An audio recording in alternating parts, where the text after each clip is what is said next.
वो हरिंद्रानंद जी स्वर्ग सिधार गए। लाखों दिल जिनको प्यार किए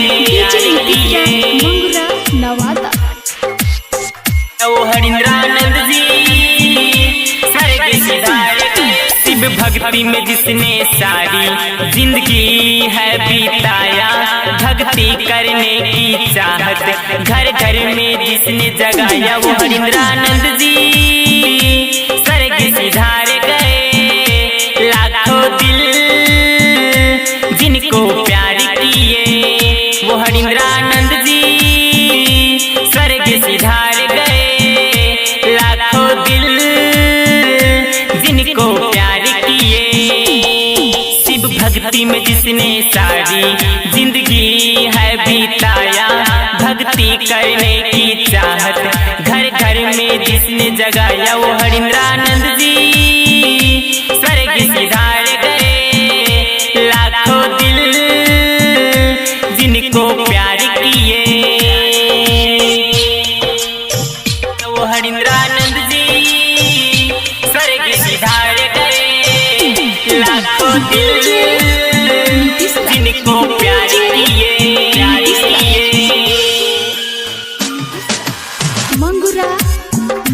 लाखों दिल जिनको प्यार किए। हम सब को वो छोड़ के गुरु में पधारे,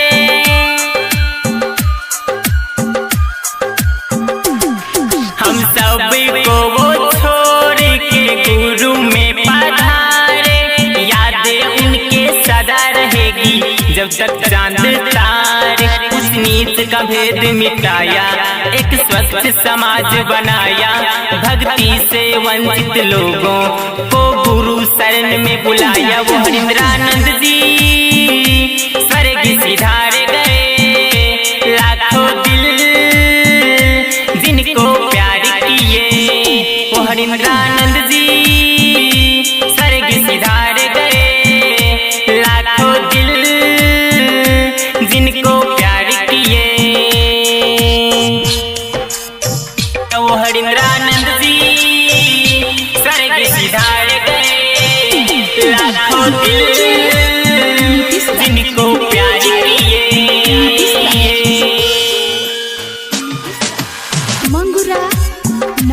लाखों दिल जिनको प्यार किए। पुकारे लाखों बहना कहाँ चले गए हैं छोड़ के, चले गए हैं छोड़ के। पुकारे लाखों बहना कहाँ चले गए हैं छोड़ के।